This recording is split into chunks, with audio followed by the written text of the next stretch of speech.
Bonjour à tous, on se retrouve aujourd'hui pour savoir ce que nous devons semer pour juin et juillet.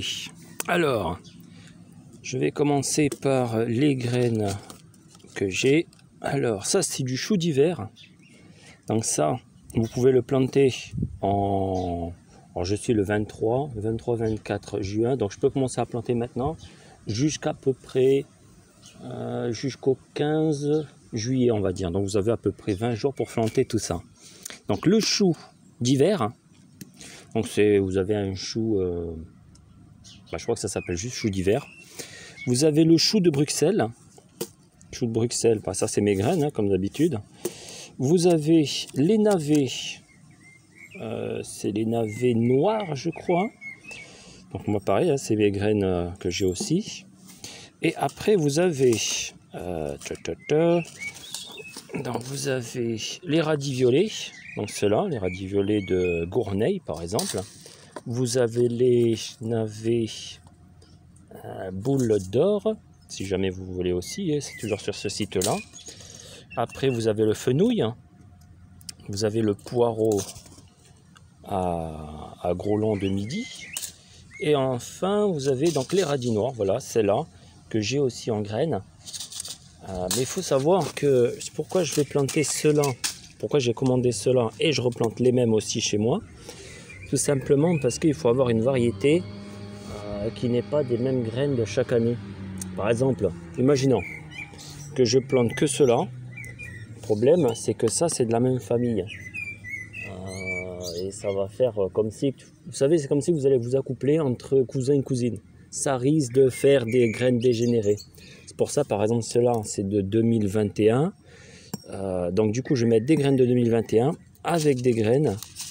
non, 2020 avec des graines de 2021. Du coup, ça fera deux variétés de pas de même année. Du coup, ça évite justement des dégénérescences. Mais ça, bon, je vous expliquerai dans une vidéo comment ça marche tout ça. Vous avez à présent ce qu'il faut planter pour juin-juillet. Moi, je vais faire la même chose que j'avais fait pour les carottes et les oignons, c'est-à-dire comme là, vous voyez. On va faire un petit focus. Donc, vous voyez, j'ai fait un petit emplacement à semis comme ça. Et là, j'ai semé en vrac tout ce qui est oignon. Je vais faire la même chose. Je vais faire un carré comme ça de petites cultures avec tout ce qui est...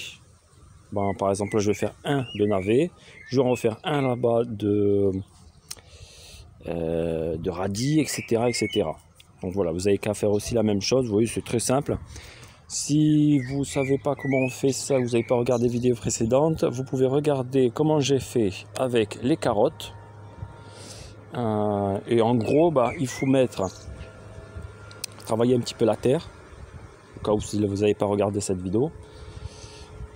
Une fois que vous avez travaillé un peu la terre, vous mouillez bien, il faut que ça soit vraiment bien mouillé.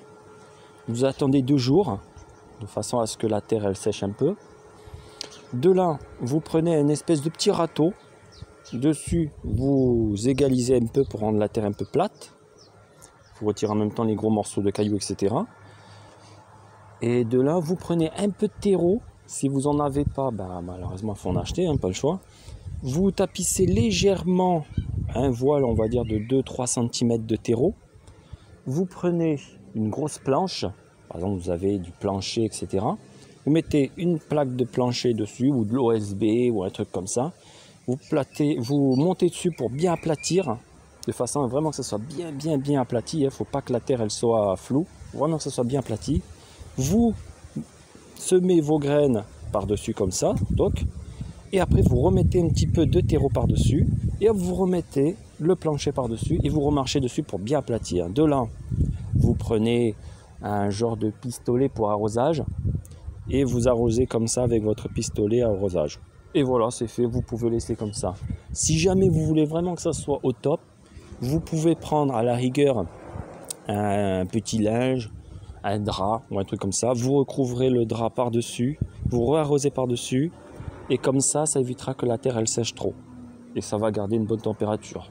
Voilà, sur ce, qu'est-ce que je peux dire d'autre? Le semis, vous pouvez le laisser à peu près jusqu'en août-septembre avant de le repiquer. Donc ça, je reviendrai plus tard. Vous aurez le temps d'ici là. Allez, bye bye, à la prochaine.